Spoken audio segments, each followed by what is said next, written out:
Welcome to Burlap Teachers. Enjoy the video. In this video, I will explain how to make an HSN summary in Excel.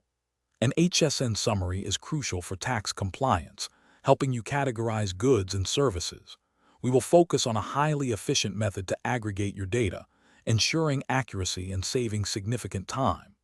This approach will streamline your reporting process, making it straightforward and reliable. Get ready to transform your raw transaction data into a clear, concise HSN summary. Before creating your HSN summary, proper data preparation is key.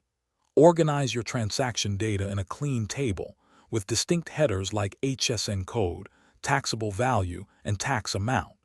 Each column should contain consistent data types, for instance, numbers in value fields. Eliminate any empty rows or columns that could disrupt your analysis. A well-structured dataset is the foundation for an accurate and reliable summary. Now let's create the pivot table.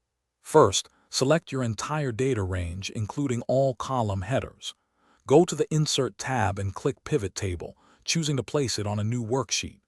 In the Pivot Table Fields pane, drag HSN code to the rows area.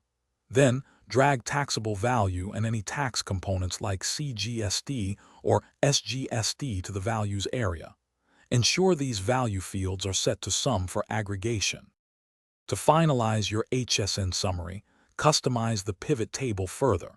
You can add other relevant fields such as total tax or total value to the values area. Right-click on any value field, select Value Field Settings, and choose Number Format to apply currency formatting. This makes your summary much easier to read and understand.